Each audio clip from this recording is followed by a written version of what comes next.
हीरे का व्यापारी था। वो हीरे का व्यापारी जब अपने शोरूम से अपने घर लौट करके आता था तो रास्ते में उसे एक भिखारी मिला। भिखारी रास्ते में बैठा भीख मांग रहा था। शोरूम का जो व्यापारी था, हीरे का जो व्यापारी था, उसने गाड़ी रोकी।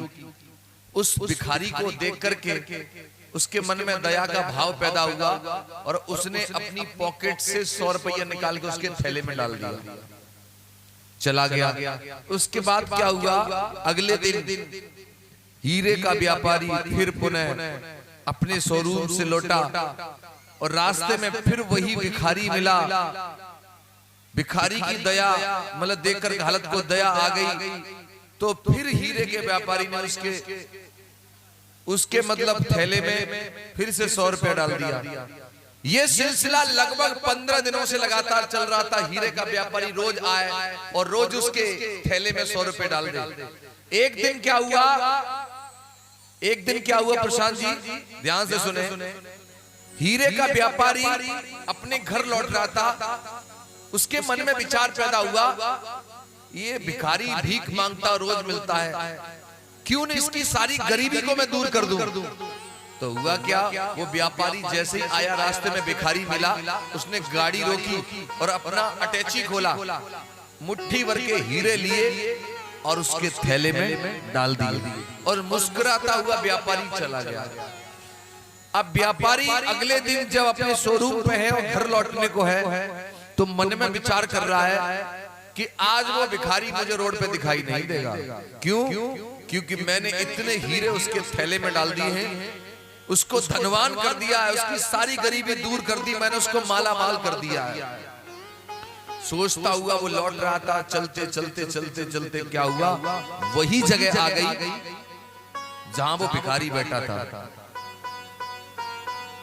तो हीरे के व्यापारी ने जब भिखारी को देखा तो एकदम अचंभित रह गया। बोला, अब ये भीख क्यों मांग रहा है? गाड़ी रोकी, उससे कहा, क्यों भाई, अब तुम यहाँ बैठे बैठे भीख क्यों मांग रहे हो? भिखारी कहने लगा, भीख ना मांगू तो क्या करूं? तुम तो कल होशियारी दिखा गए। वैसे तो मेरे थैले में 50-100 रुपए डाल जाते थे, लेकिन कल तुम कांच के टुकड़े डाल गए मेरे थैले में। सो मैं इतना पागल थोड़े नहीं हूं, मैंने सारे कांच के टुकड़े रोड पे फेंक दिए।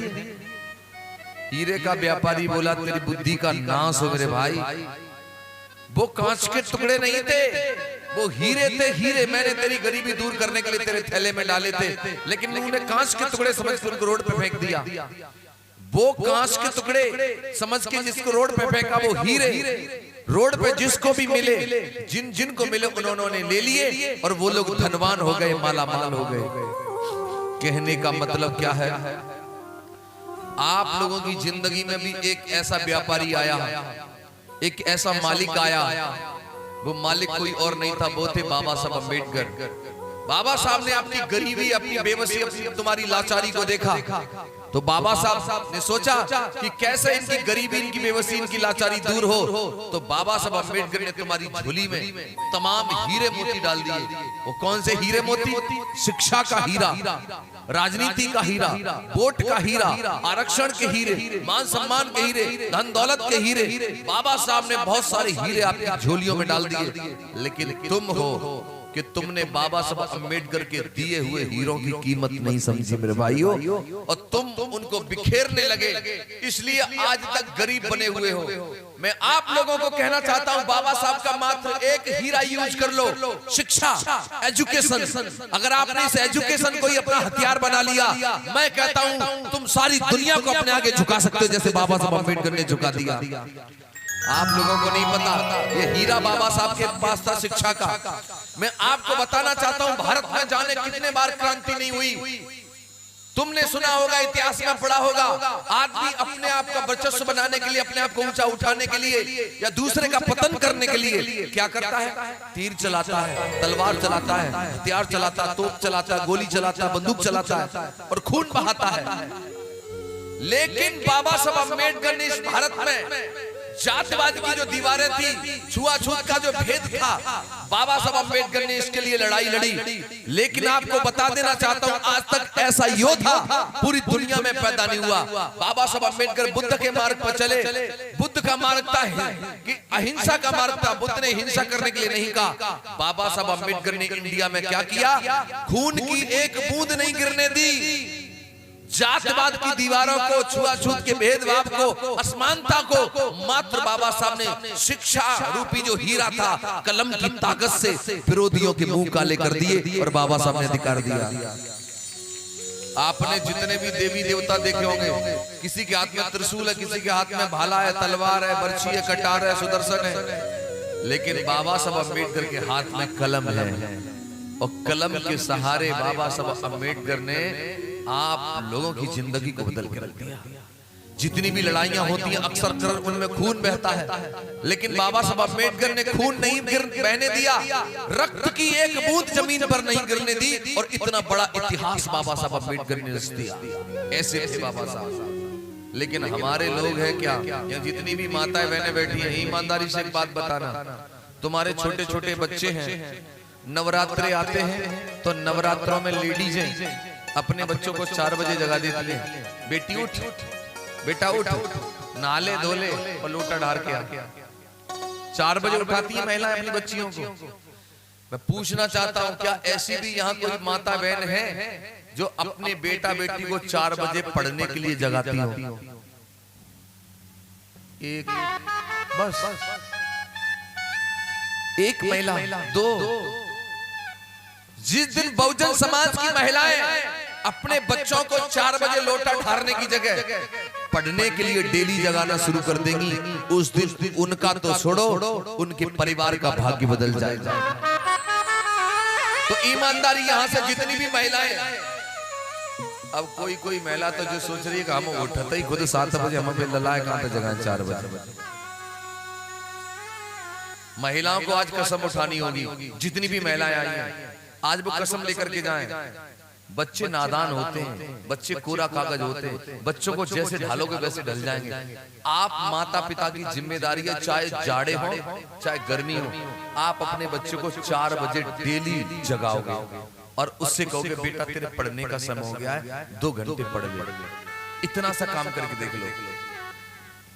एक बात और बता दूं, जिन लोगों को पढ़ाई बुरी लगती है, लेकिन जिस दिन पढ़ाई का नशा चढ़ जाएगा ना, पढ़ाई का चस्का लग जाएगा ना, उस दिन दुनिया में कोई चीज अच्छी नहीं लगेगी।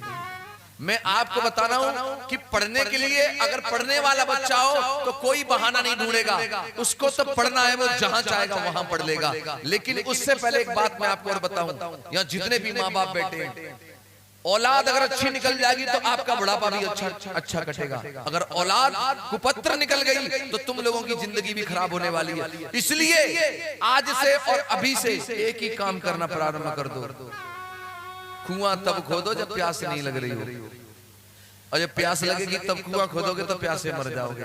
तो कुआं तब खोदो जब प्यास नहीं लग रही हो, यानी अभी बुढ़ापा आया नहीं है, उससे पहले ही तैयारी कर लो कि जो भी आपके बेटा बेटी 1 2 3 4 जो भी है, डेली 4 बजे उनको जगाऊंगी और उनको पढ़ाऊंगी। ये मैं क्यों कह रहा हूँ? बाबा साहब अम्बेडकर कहते हैं शिक्षा वो शेरनी का दूध है, जो पिएगा वो दहाड़ेगा। ऐसा बाबा साहब कहते हैं। अगर मैं पढ़ा लिखा नहीं होता तो यहां बैठ करके क्या ऐसे गरज रहा होता?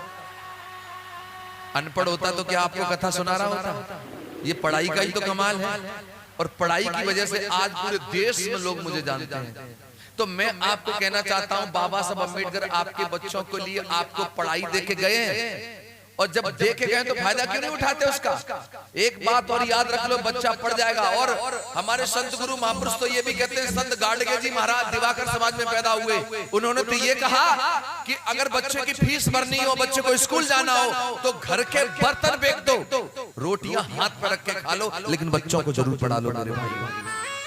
और एक बात और कहूंगा अंत में एक बात और कहूंगा, बाबा साहब कहते हैं अगर तुम्हारे पास 2 रुपए हो, 2 रुपए, तो 1 रुपए की रोटी खरीद लो, और 1 रुपए की खरीदो किताबें।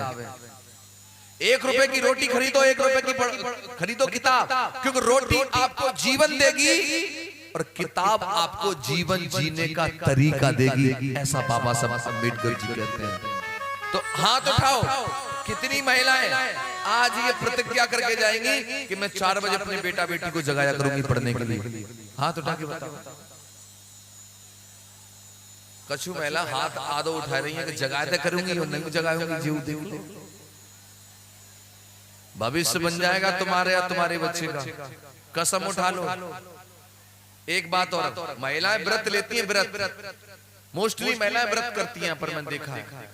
लेकिन आज मैं तुमसे कहता हूं महिलाएं व्रत ले लो, आज से व्रत करो कि मैं अपने बच्चे को डेली पढ़ाऊंगी, अपने बच्चे को डेली जगाऊंगी, ये व्रत ले लो। लेकिन महिलाओं वो वाला व्रत तो साधारण है कि खीर पकौड़ा खाओ, सेव संतरा खाओ और लोटा चढ़ाओ, लेकिन ये वाला व्रत लेकर के देख लो, आपकी जिंदगी संवर जाएगी। मैं तुम लोगों से हाथ जोड़ के निवेदन कर रहा हूं, इन छोटे छोटे बच्चों को बचाओ, आने वाली पीढ़ी को बचा लो। बाबा साहब अम्बेडकर ने आप लोगों को अपने बच्चे बलिदान करके जिंदगी दी, तब तो हमारी जिंदगी आराम से कट रही है। अगर तुम लोग हाथ पे हाथ धरे रहे तो तुम्हारी जिंदगी तो कट गई अच्छी, लेकिन आने वाली पीढ़ी गुलाम पैदा होगी, गुलाम। अगर गुलामी से पीढ़ी को बचाना है तो सबसे बड़ा हथियार है आपके पास, वो शिक्षा, एजुकेशन। अपने बच्चों को पढ़ा लीजिए।